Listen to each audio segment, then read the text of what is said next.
Middleman.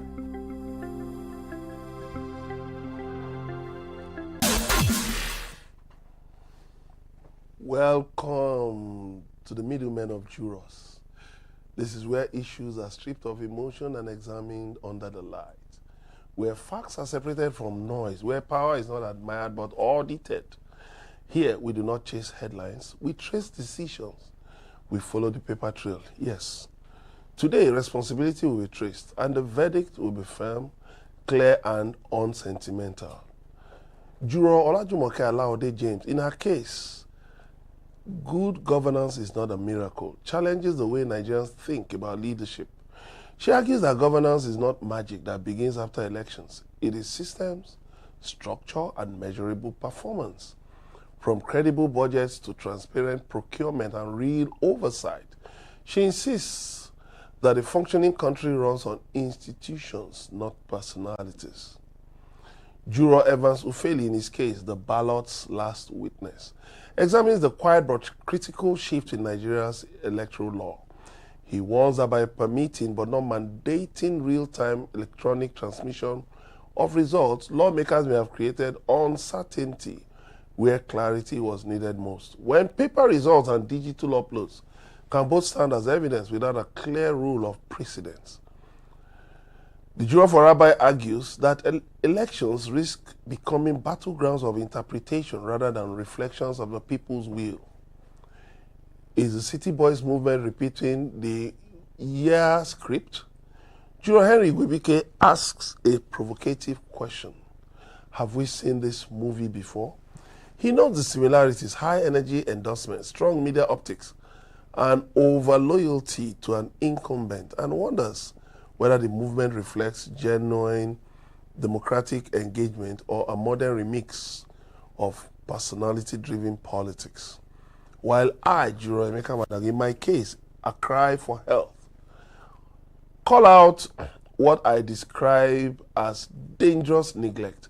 I argue that releasing only a tiny portion of the health budget is not just administrative failure, it is a direct threat to lives. With rising fake drugs, under-equipped hospitals, and repeated strikes, I warn that Nigeria's health sector is operating on survival mode. All this and more we will dissect after this short break. Stay with us, we'll be right back. Middleman.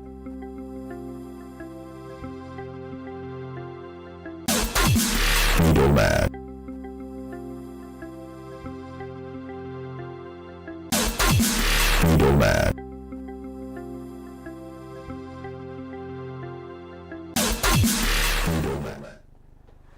Thanks for still being here. My case, a cry for health. A few days ago, Nigeria's Minister of Health, Muhammad Ali Pate, said that out of 218 billion naira budgeted for his ministry in 2025, only 36 million was actually released. Can you believe that? Can you just imagine that? Our yearly budgets have become mere performative rituals. No substance. The ministry couldn't fund capital projects, he added. Now, if we're underfunding the health sector with such brazen carelessness, how do we develop our local health industry? With the withdrawal of the United States from the World Health Organization, many countries have been looking inwards for solutions to health issues. These researches have been yielding interesting results. Back home, we have a thriving alternative medicine sector that needs guidance through articulate policies. How can a health ministry that received only enough money to pay salaries be sufficiently incentivized to mobilize research and innovation? My verdict: fake drug merchants are their worst right now because authentic medications are expensive. The health sector is in a serious jeopardy. With dwindling funding from international partners, how do we hope to make the sector live up to its responsibilities to Nigerians? Underfunding health should be treated as a crime against humanity. Many public hospitals don't have basic equipment. So many ramshackle private hospitals everywhere. Serious brain drain has stripped the sector bare. Health workers just resumed work after being on strike for 8 months. This is totally unacceptable. I absolutely agree with your verdict, sir. So, the things that Nigerians ought to be protesting about, right? We think it doesn't affect us until it does affect us. education, we have over 20 million out of school children in Nigeria, 20.5 million.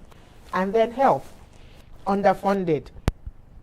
If you, was it last week, my Apoko doctor was complaining that there wasn't any MRI machine at all in Ilorin. And after his complaints, a social media influencer had an accident because there truly wasn't any MRI machine in Ilorin. They had to take her to Oshobo. She died on her way. So when we know that the reality of Nigeria, look, life expectancy here is 54, where God said 70 and then more. Methuselah was 900 and something. And 69 years. Right? Now, citizens here, our lives are, they're lives of chickens. Because the government doesn't care about your security. If you are healthy, one Fulani man can enter your house, kidnap you, kidnap your family members, and that's the end of it. If you have an accident in Nigeria and you do not have, you remember former President Buhari, when his son had an accident, yes, they did first aid in the National Hospital Abuja, but they now said he went for recovery something in Germany. So current Senate President Akpabio, when he was governor, he built world-class hospital. Not long after the hospital was launched, he had an accident. He had a small road accident, just whiplash. He didn't hit his head or anything. They flew him abroad. They didn't fly him to his world-class hospital. So as far as our leaders have adequate health care abroad, they are not going to invest in healthcare in Nigeria. And we, the citizens, are supposed to be up in arms, shouting every day because, God forbid, you have small accidents. The money that they are using to do elections for 1.01 trillion just for elections to INEC. Governors are already budgeting billions for their own personal campaigns. Wike is already buying Ashiwaju's buses and things like that, instead of using it to buy cancer machine, kidney dialysis machine, MIR, and things that can prolong our health. The people who are eating from their table, they are very okay because they think that when you have money in Nigeria, you can survive. You enter a plane and quickly run abroad. First aid, former governor of Adamawa was flying a plane and the plane crashed. Because I'm sure he became a vegetable because he didn't have adequate health care in Nigeria. Even though they now flew him abroad and he stayed there for years. In fact, he won second term. Nigerian politics. He was a vegetable. He could no longer, he didn't recognize people around him. He won second term in that vegetative state. Nigerian politics, but I will continue to blame the people. The leaders are 1% of 1% of our population. We, the over 200 million, we are watching like it does not concern us, and we are dying like chickens every day. Nigerians, it is on us. Nobody will come and save Nigeria except the citizens. But the truth is that the 1% of the people have not suffered enough. You go out and see how they are campaigning for this government. Okay, and see how this government have done nothing really, that have really not taken care of. The Minister for Health was bold enough to come out and talk. The Minister for Education should be out there talking. But because you know it's the same Lagos campus, so it's not going to talk. And when you go through all the ministries, it's the same thing, not just the health sector. But the health sector is so important because it's the sector that drives the well-being of a nation. And so when that sector is not taken care of, then we're all at the mercy of God. Because just imagine the level of maternal mortality rate right now. It's going high again. It dropped 2 years ago. The moment this government came on board, it started rising again. Gradually it's rising. And what is responsible for this is both infant mortality and maternal mortality rate is rising because there's a whole of fake drugs across the country. And these drugs also start to affect the fetus from when the woman starts to go fertilizer until the point where he gets to her DD and all that. And sometimes you see either infant mortality rate or you see birth deformity, and sometimes children are born blind because of so many of these fake medications that are spread across everywhere. Okay, so there's no proper management at any sector of the country. But when you look at the amount of money spent on frivolities, you just talk about Wike now, how much Wike is spending on. In that same River State where it's buying bus and sharing, the hospitals are not, the healthcare is not optimal. The healthcare is not optimal. Okay, both at the center and the federating unit and all that. When you travel abroad, you see the way medicals is taken care of. Okay, even the drugs, you can testify, you can find the huge difference between what you are doing back there, what's obtaining.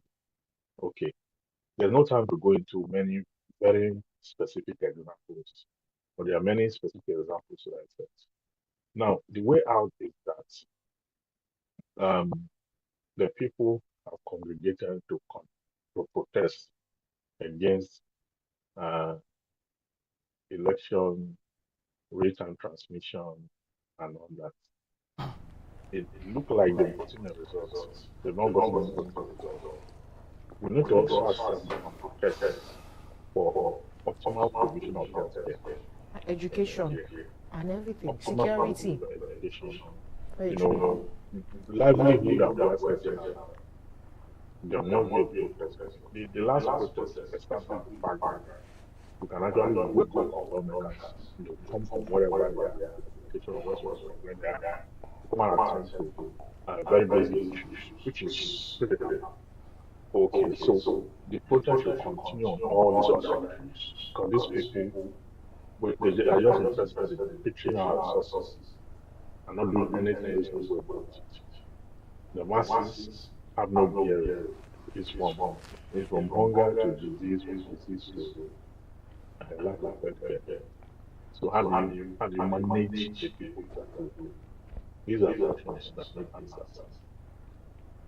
Now, to set the record straight, I think it's very important for the peoples of education here, maybe to spread awareness. The cost of MRI, like you stated, there's a version, there are different types, but the 1.5T version, goes for about $2 million US, about 3 billion naira. Now, this is money that one local government chairman can readily do. 3 billion. One local government chairman. My local government chairman gets 250. Is it billion or million? Million per month. Yes. Okay, it's million. Yes. Yes. Yeah. So, but that is what it is, and the MRI machine is so built so fine that it lasts for a very long time. Just minimal maintenance here and there. But the desire of those in power deliberately not to see things work would make them see 3 billion naira as 3 trillion. Jesus. Rather than the 3 billion it should that be. It is. Yes, to buy as many MRI machines as we would love to. World Health Organization stated that 15% of every country's budget should be dedicated to healthcare services.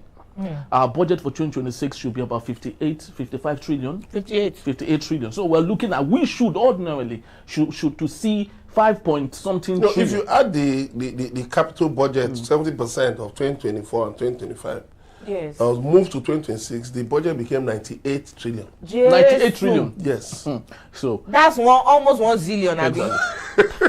So almost 100 trillion. So imagine if we were to just take out 15%, or let's even say 10% of that money to healthcare servicing. I'd love to believe that the way it used to be in the 70s, where those from Saudi Arabia would come to Nigeria, would start repeating itself over and over again. But the sad truth is that the patient to doctor ratio in Nigeria still stands at 1 doctor to 3,500 patients to 6,500 patients in Nigeria. World Health Organization stated it should be 1 doctor to 600 patients. That's what it should be. But we have brain drain now. Doctors and nurses. How many doctors do we have in Nigeria? Between 35,000 and 6,000. Fresh graduates. Fresh graduates. Because once they get 5 years experience, they will carry their bags. That's what you see in the case. I also made an appeal, for us to scale to upgrade our alternative medicine. You know, because if you look at with these developments in the World Health Organization, there are, you know, different countries that have been looking into different you know, kinds of health issues, cancer, what's it called, you know, different things, and they have actually been able to get verifiable results. So if we can, for instance, develop our alternative medicine, there are certain things that can be easily managed. You know, the thing with alternative medicine is the only problem we have in Nigeria is a policy on dosage. That's the only river that remains to be crossed. Dosage before we be overdoing it. So if government can articulate a policy on dosage, you will find out that certain illnesses, malaria, some of these things, cough, you know, and all those things that take and people, preventable ones, measles that take people to the hospitals. Many people, or many countries all over the world that do what you're saying, and agree with you. Yes. That their own local ailments, they develop their local medicine. Yeah. Because God has created what every country needs. There's solution to everything. Yeah. So if malaria is prevalent or sickle cell, you will find one help in your locality that solves that problem. That solves it. Unfortunate. Well, anyway, the conversation continues. We'll take a quick break, and when we return, Juror Olajumoke Alaude James will be here to present her case titled "Good Governance is Not a Miracle." Do stay tuned. Is it Alaude or Middleman.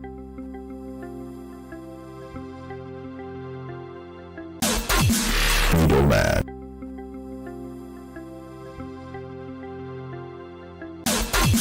Middleman.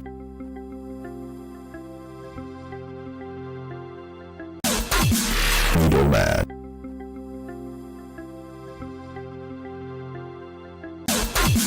Middleman.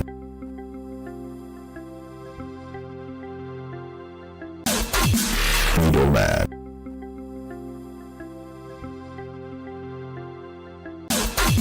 Middleman.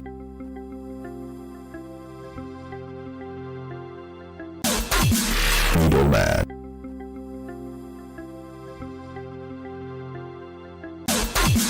Middleman.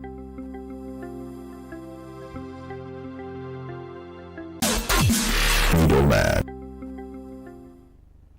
Thanks for staying with us. My case is titled "Good Governance is Not a Miracle."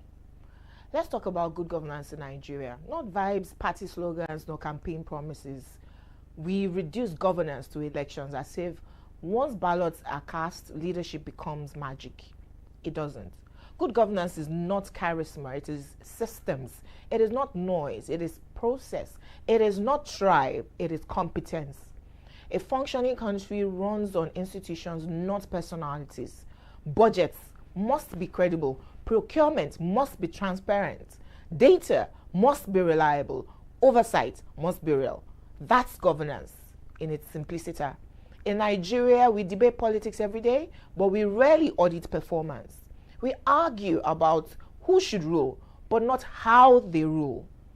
Where are the measurable outcomes? How many capital projects were completed on schedule? Announced 92 fraudulent projects under the Tinubu administration, barely 3 years. And Nigerians are not up in arms about it. What percentage of the budget was actually implemented? What is the debt service to revenue ratio? How many policies survived proper impact assessment? Are we even assessing? These are not academic questions. They are governance indicators. Good governance means rule of law, not selective prosecution. It means regulatory certainty. Businesses can plan. It means fiscal discipline, so the next generation is not buried under reckless borrowing. It means public data, so citizens can verify claims. We cannot build investor confidence on press statements and lies. We cannot reduce poverty with press conferences. We cannot improve security by paying a consultant $9 million to go to the US to tell them that Nigerians are safe. We cannot strengthen democracy with intimidation. And here's the uncomfortable truth. Corruption survives because opacity survives. Impunity survives because institutions are weak. Weak institutions survive because citizens tolerate dysfunction. Yes, citizens, you and I. Here's my verdict. Governance is not a speculator sport. Governance is not a spectator sport. It is procurement portals. If procurement portals are not monitored, they will be abused. If constituency projects are not tracked, they will disappear. If public accounts are not scrutinized, they will be manipulated. Good governance requires lawful civic engagement. Questions, petitions, court actions, data analysis, public hearings. Democracy is not disorder. It is structured accountability. We must stop romanticizing suffering as resilience. We must stop celebrating survival as success. We must stop confusing endurance with progress.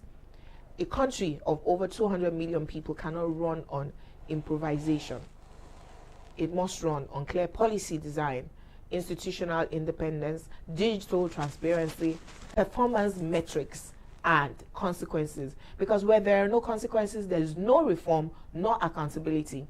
Good governance in Nigeria is not impossible. It is simply uncomfortable. It demands that leaders relinquish unchecked discretion. It also demands us, the citizens, to relinquish our apathy. It demands that institutions function even when no one is watching. Governor Alex Otiyo of Abia State stopped paying former governors billions for only serving the state for a few years and passed the law that pays Abians 60 years and above a monthly stipend and free health care. That's good governance. Governance is not what leaders promise, it is what systems produce. Until we shift from personalities to performance, from loyalty to legality, from narratives to numbers, we will keep mistaking motion for progress. Nigeria does not lack intelligence, resources, nor potential. Nigeria lacks disciplined governance, and discipline is a choice. You and I can choose to participate in Nigeria's elections and governance by registering on citizenmonitors.com to digitally secure our polling units during elections and help document credible results. Nigeria will succeed. Very awesome. Okay. I wish you were speaking to a government that can govern. Because this case that you just dropped this afternoon, well, from all your cases I have heard so far, this one stands out in a way that is provocative and evocative. Okay, because every areas of the malfeasance of governance is touched. Okay, but this government have no direct policy on any issue. There's no direct, it does not have any direct policy on any issue I can lay my hands on. If you look at the Lagos Calabar Coastal Way that is the only star project of this government, it was flooded 2 days ago. People can say, okay, let's excuse them because maybe they're not done with the drainage or something like that. Was a red flag. It's a red flag, and that's the only star project of this government. Well, there's no other. 3 years after. Yes. So it falls back to the citizens. What do the citizens want? Okay, like you said, you cannot govern this number of persons, this population with improvisation. There must be clear policies. There must be direct, clear policy on governance, and the government itself must have the scale of vision, must have the scale of preference and reference, and the people must be able to respond to it.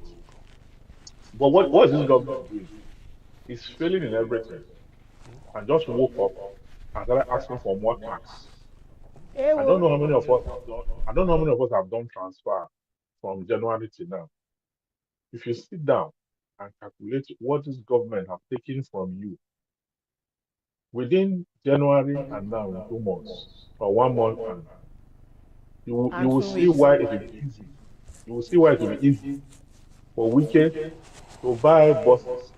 Each of those buses costs over 300 million for one. You will see how it will be easy for the president convoy to become unending. you will see how easy it is for them to fly private jets and use your tax money to massage prostitutes on air. You see how easy it is. We are making life Electronic easy for them. transmission. You understand? So if you look at the way we are governed, vis-a-vis the quantum of resources realized to a government that have no scale of vision, you know that all that money is going into frivolities. That is why you see it is easy for them to subdue the political space.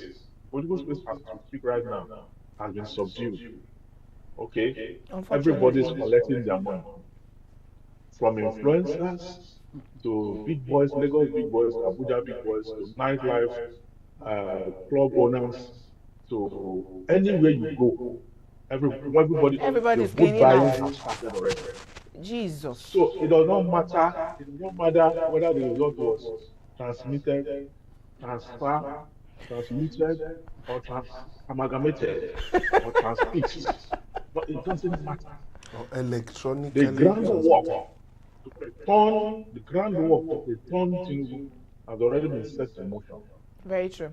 And if you take a willing citizenry, an overwhelming willing citizenry to reject that taxation in the midst of poverty, to define for themselves what they want for their future. Yeah, I mean, look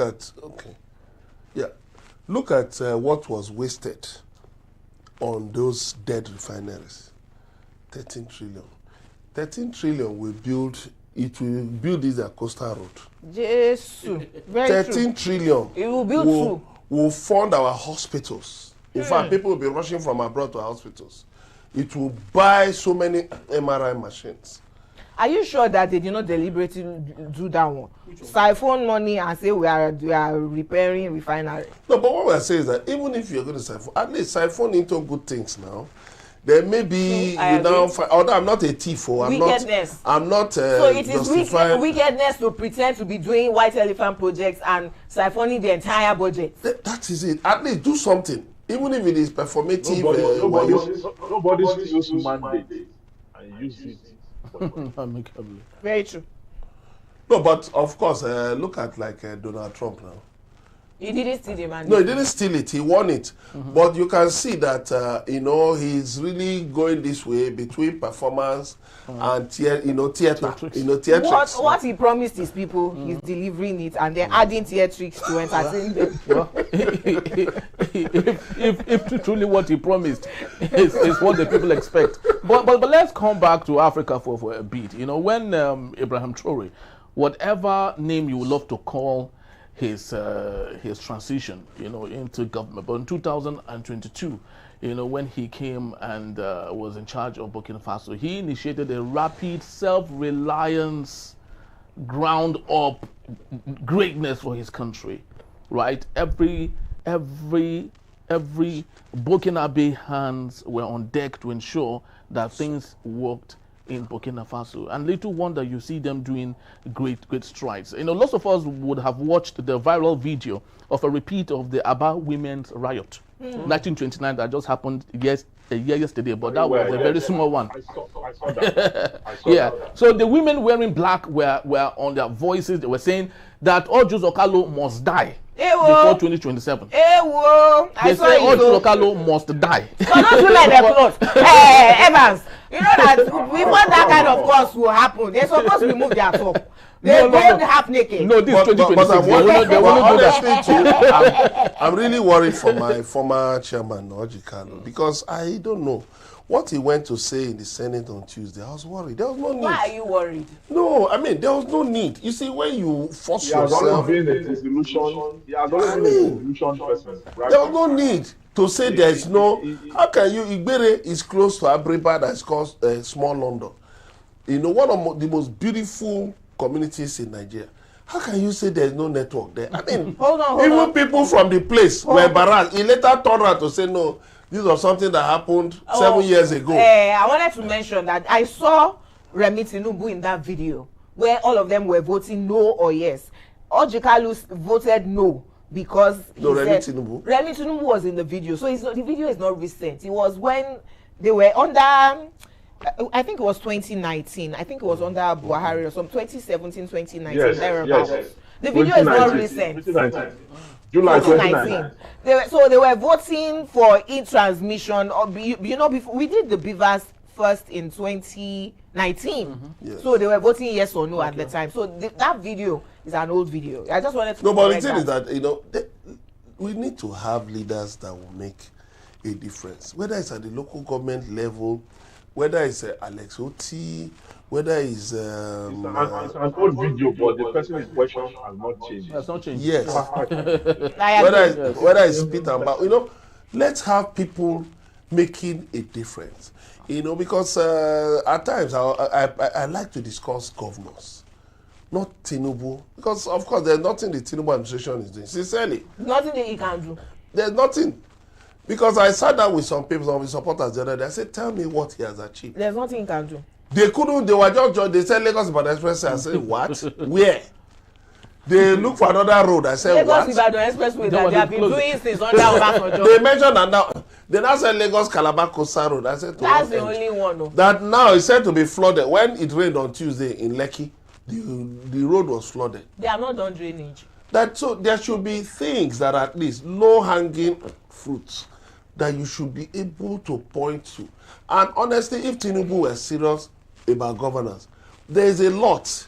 Even I'm not a supporter, but you know what, some people have said that they would even like him to get the second term because they know that it will be the worst government since independence. Now, he can't do anything with the second term. Look, we didn't expect him to do anything. He won't be able to do anything with the second term. We did not expect him to do anything with the first term. If he enters again, Nigerians are on their own.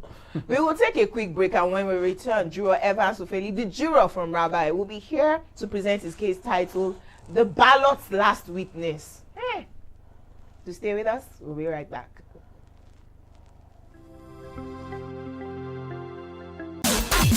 Middleman.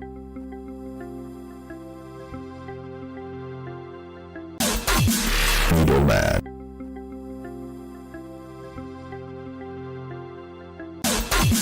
Middleman.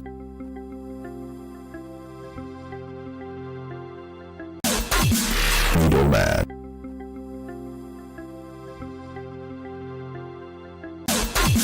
Middleman.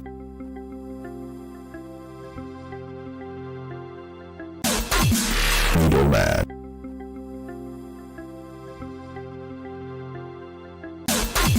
Middleman.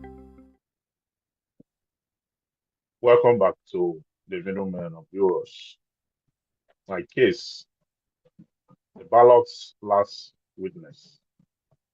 There is an elegance to the idea of instantaneous transmission, a single master thread carrying the people's verdict from every polling unit to the national ledger.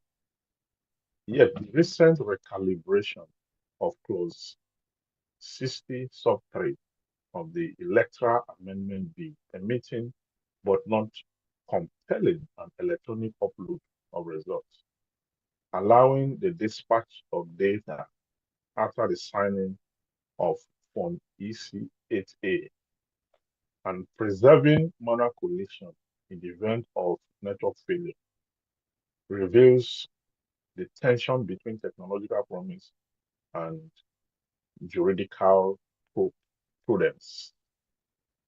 What looks like administrative latitude may well be a Pandora's box, a new grammar for electoral that, unless carefully spelled out, invites contestation rather than conclave. At the heart of the matter is a question of precedence and proof.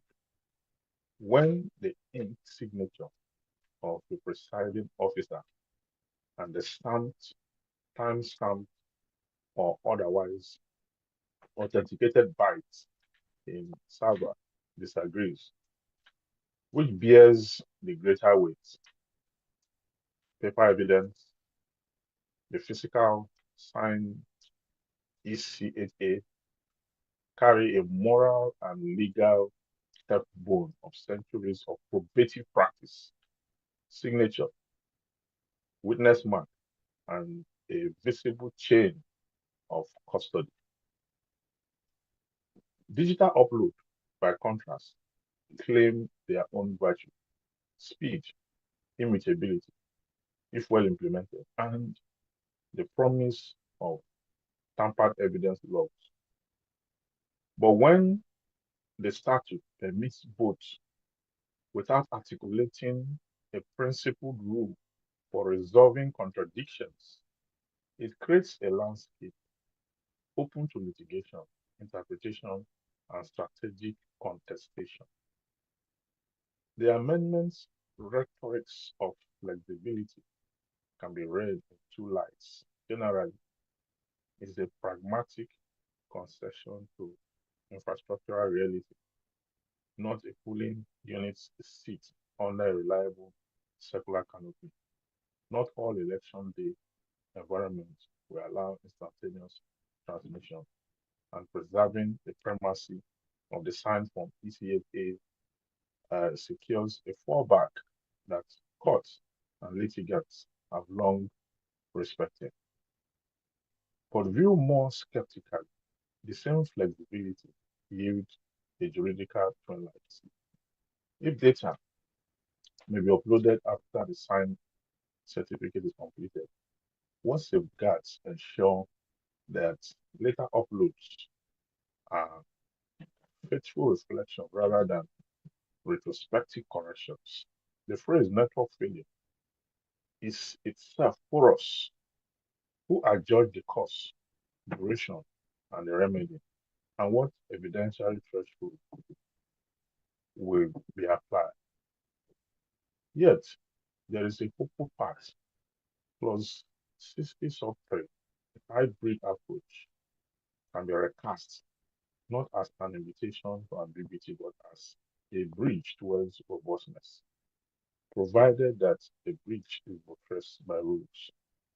Legislators and the electoral body would do well to specify in law or regulation the following: the evidentiary hierarchy.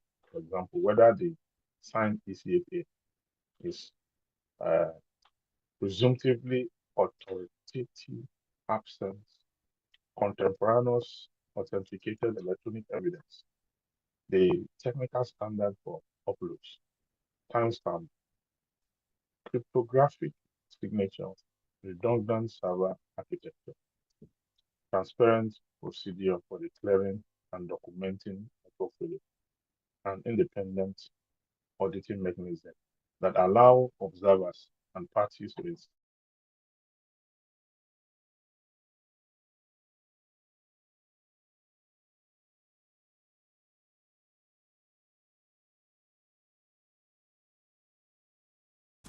Well, so for me, e-transmission was already in the law in 2022 Electoral Act allows for amended, yes. has e-transmission. What became an issue in court was which takes precedence, manual collation or e-transmission.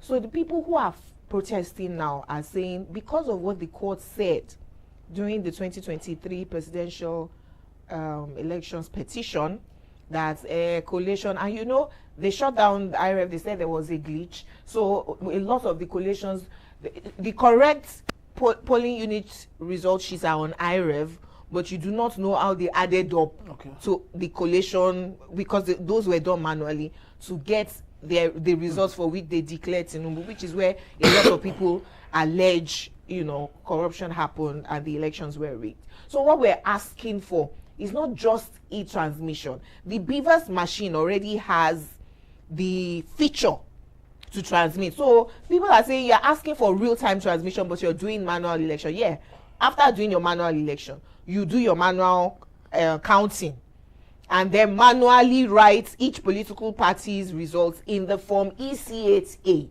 As you are doing that, the Beavers machine also allows you to impute those figures. PDP 100, APC 20, ADC 100. Impute into the Beavers machine. That's the real-time transmission that we're asking for, right? One. Then secondly, even though you will have the form EC8A as backup, what takes precedence is the electronic transmission, because you then take a picture of the form EC8 and post onto IREV.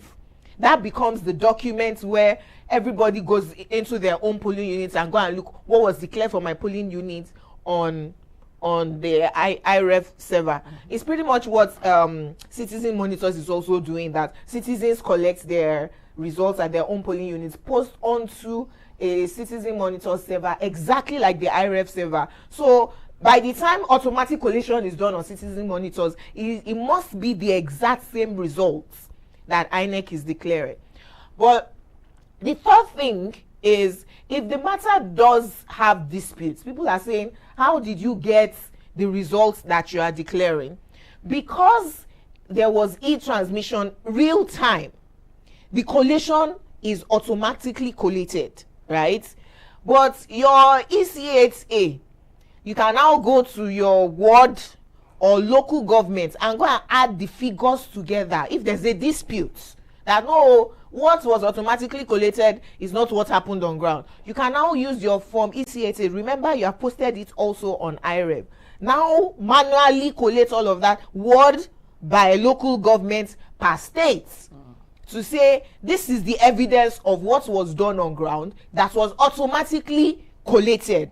But what must take precedence is that automatic collation, because a lot of times what we saw in 2023 was that they would have posted the form EC8A and its original results onto the IREF server and then go and manually alter it. You will see a lot of altercations, and is that manual altercation they will now manually collate.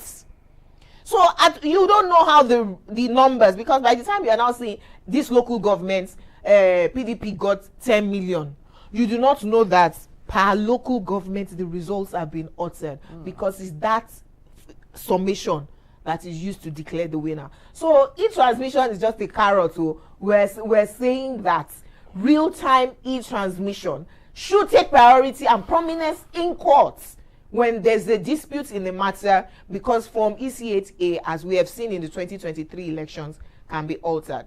Full stop. Now let's take a look at all of this talk from a technological angle. Just yesterday, you know, a thief that knows or loves to steal will always look for excuses to want to steal and will justify those excuses. Yeah. Yesterday, Bosu Tijani with NCC declared that 4,845 communities are unserved and underserved. That these communities, 4,846, were running on 2G network. And that 2G network, like we know, according to them, is not good enough for internet, communication. And if that is the case, it will be difficult to transmit, immediately for whatever reasons that they have. But at the same time, we all pretend like we're not living in 2026, where technology has given us opportunities. Is the guy a telecom engineer? Well, whatever. We will see. iShow Speed, the streamer that was all around town, all around Africa, going to remote areas. His team had what we call the BTU. Okay, we'll call it the backpack, live streaming backpack. Now, what it does is it's connected to every network in that country, plus Starlink. So wherever community he goes to, the thing automatically finds 5G network by itself. So the streaming can be on the spot, can be good, can be fine, no pixelations of any kind. Now, if I show speed, a single individual, a single boy, 21-year-old boy, can afford a high-speed backpack that he goes around with. Natasha Akpoti has with even less than $5,000 US. Natasha Akpoti has even said, look, that's an excuse. Go and collaborate with Starlink, Elon Musk. It is something billion per local government or per state. Yeah. Out of your 1 trillion budget, collaborate with Starlink. Don't give us excuses. What has already summarized it. That there's no way Fabio goes to this content that does not find network to connect with his girlfriend. And there's nowhere at the association that goes to in this country that does not find network to massage the leg of Electronics but transfer. when it comes to election, the one that really affects national growth, then they tell you that there's no network. There's no network in You their see, village. what they have done now, is even more dangerous than what we had on ground before. This amendment now, if you are a Very lawyer, true. you know lawyers have Very true. already seen the loophole. They just kept quiet.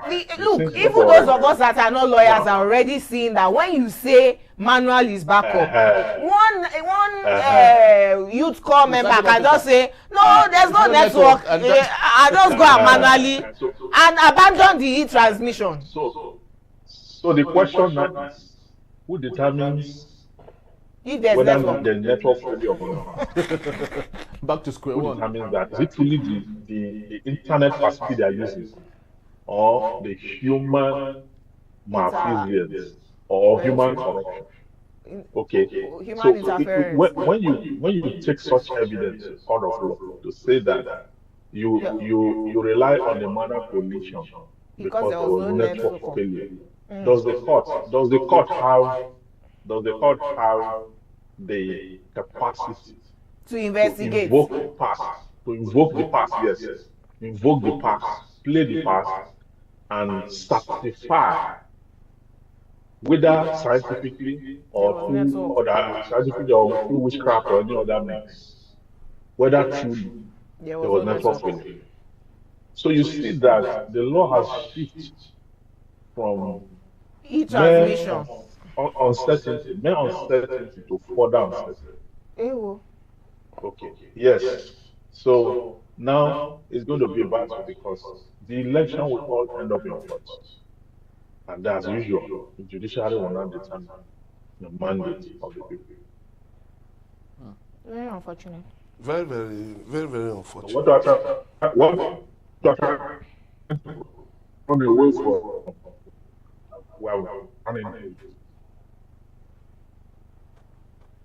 Okay, we'll take a quick break. When we return, Juror Eric Igwebike will be here to present his case titled, Is the City Boys movement repeating the YEAA script? Please stay with us. We'll be right back. Oh, Cynthia. Middleman.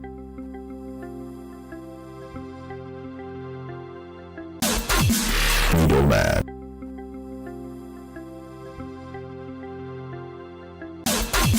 Middleman.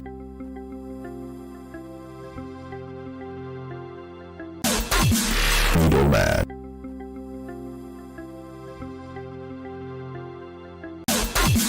Middleman.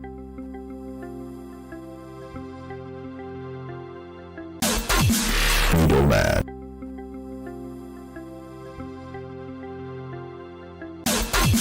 Middleman.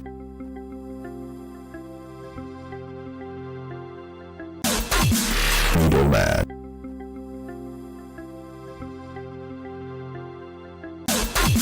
Middleman.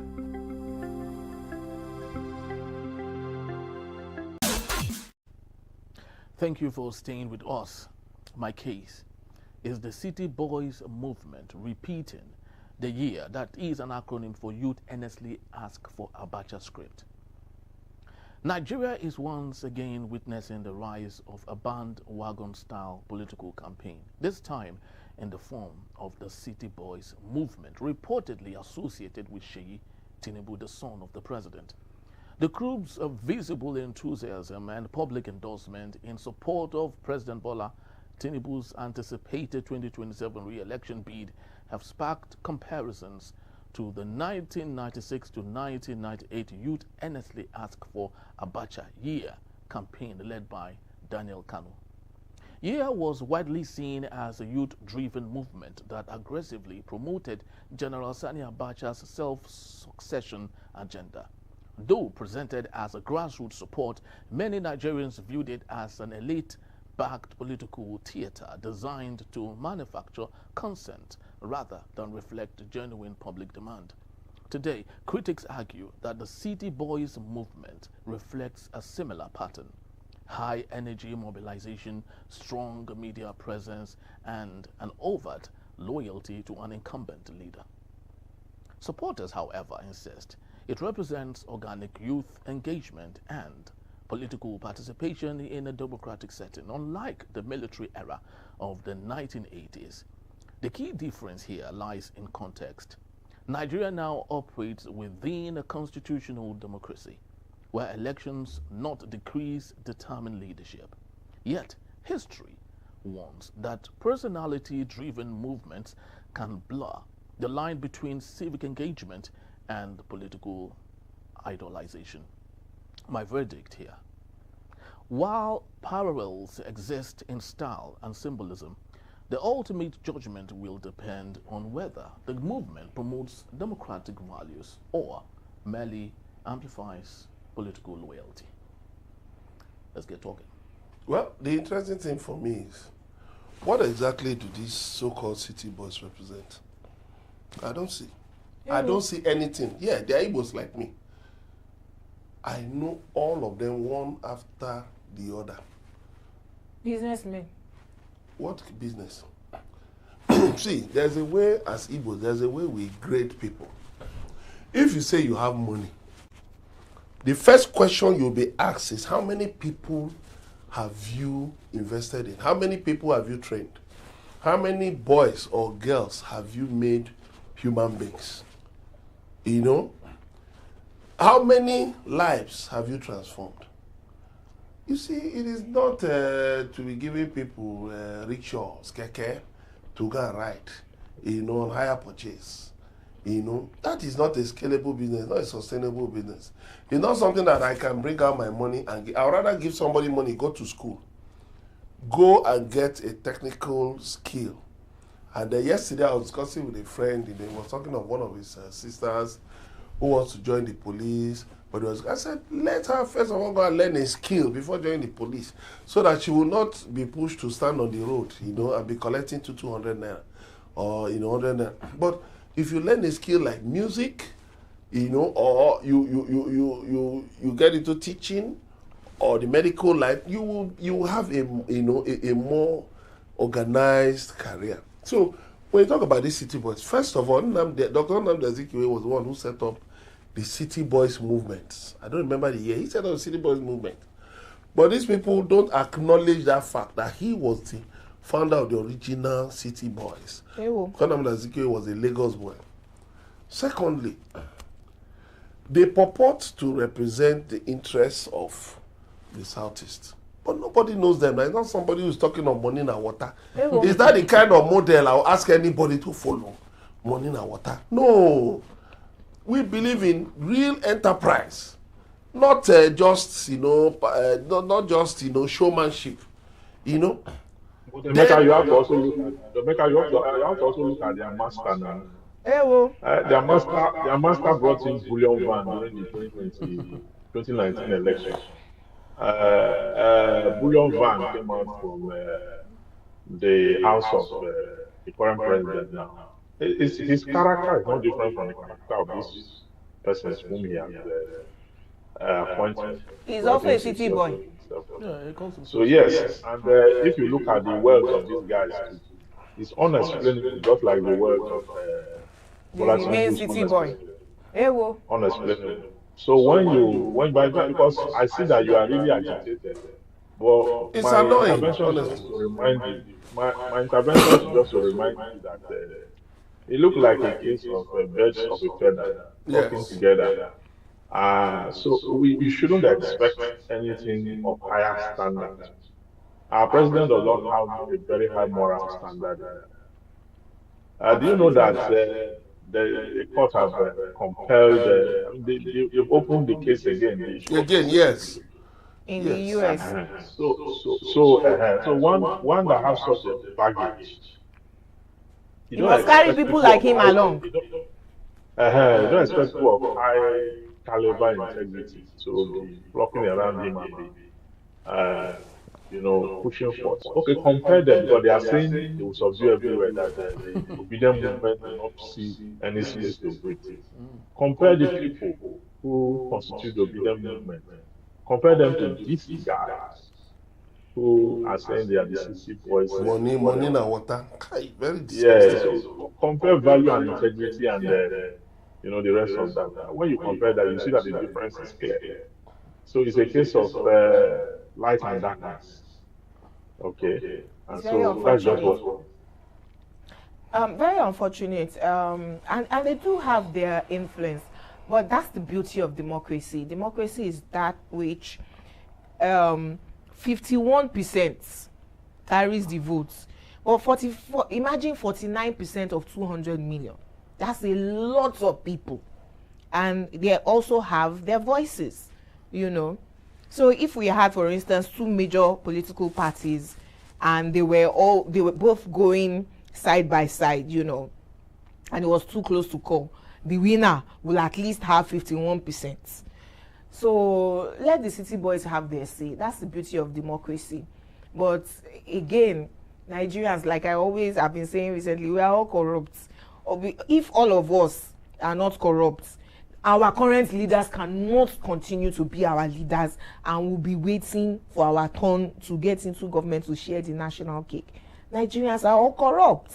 No, but the thing, what annoys me the most is that claiming a mandate that nobody gave them, that they are speaking on behalf of the South, that's what annoys me. They are giving themselves the mandate. No, they don't have the right to. Peter Obi never came out to say he was speaking for the South. In fact, let me tell you, Peter Obi has always said it, that listen, I am not a candidate of the Southeast or the Igbos.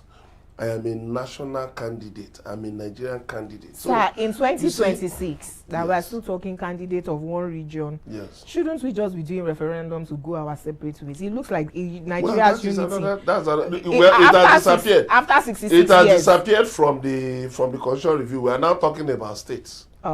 Which is not what it should be. After 65 going on 66 years, we are still talking tribes rather than the Nigerian vision. I ask us, what is the Nigerian dream? We don't have one, because we have different cultures, different people, except corruption. That is the only unifying culture.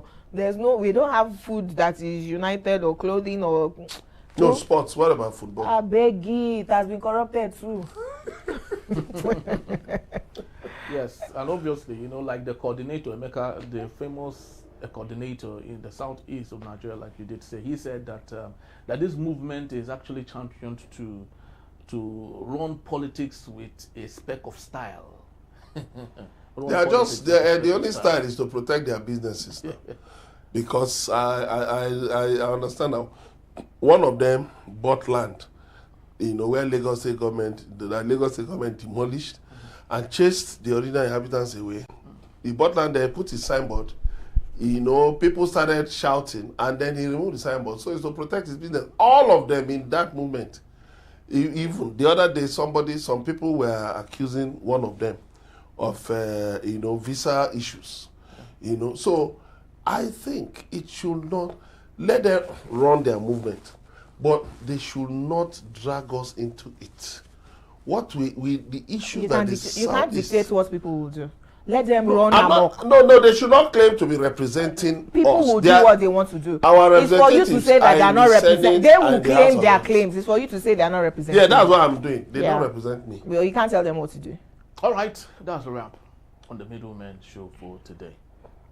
We hope you enjoyed our conversation. Until next time, stay informed, stay engaged. We are at Enterprise TV 7 across social media platforms. From Julius and I. Bye for now. Jura Evans. Middleman.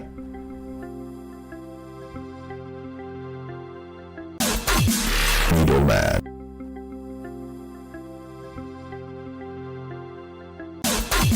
Middleman.